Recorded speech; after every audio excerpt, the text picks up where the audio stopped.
এবারের যে পবিত্র ঈদুল আজহার যে ঈদ যাত্রার অগ্রিম টিকিট বিক্রির কার্যক্রম সেটা আজকে থেকে শুরু হলো। আজকে 2রা জুন, আমরা 12ই জুনের অগ্রিম টিকিট দিয়েছি।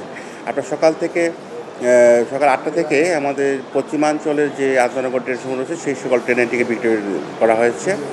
আর দুপুর 14 ঘটিকা অর্থাৎ দুপুর 12টা থেকে 2টা থেকে আমাদের পূর্বাঞ্চলের যে আন্তনগর ট্রেন সমূহ সেই টিকিট বিক্রি কার্য শুরু হবে।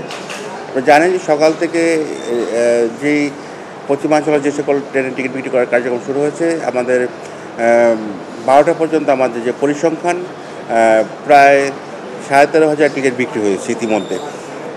আর এই 13,500 টিকিটের জন্য আমাদের সার্ভারে হিট পড়েছে প্রায় 72 লক্ষ। আপনি জানেন যে আমাদের এবারের ঈদ যাত্রায় আমাদের নিয়মিত ট্রেনের পাশাপাশি সারা বাংলাদেশে 10 জোড়া ঈদ স্পেশাল ট্রেন চলাচল করবে। এর মধ্যে ঢাকা থেকে আপনার দু জোড়া আন্তনগর, একটা জয়দেবপুর থেকে পার্বতীপুর, আর একটা ঢাকা থেকে দেওয়ানগঞ্জ অভিমুখী আন্তনগর ট্রেন চলাচল করবে।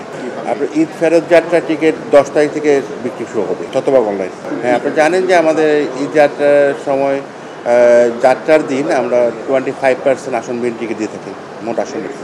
আশা করছি আমাদের টোটাল লোকাল মেল, কমিউটার, আন্তনগর ট্রেন সমূহ মিলিয়ে 1 থেকে 1.5 লক্ষ লোক প্রতিদিন ঢাকা ছাড়তে পারবেন। হ্যাঁ, সমাজ জনসাধারণের প্রতি আমাদের অনুরোধ যে কেউ যেন বাইরে থেকে কোনো দোকান থেকে টিকিট না কিনেন, প্রতারিত না হন। কারণ আপনারা জানেন যে বাংলাদেশ রেলওয়ের যে ব্যবস্থা বর্তমানে প্রবর্তন রয়েছে, টিকিট যার ভ্রমণধর, অর্থাৎ যার এনআইডি দিয়ে যার নিজস্ব রেজিস্ট্রেশন করে তারপর বাংলাদেশ রেল থেকে টিকিট পরিবর্তন হবে।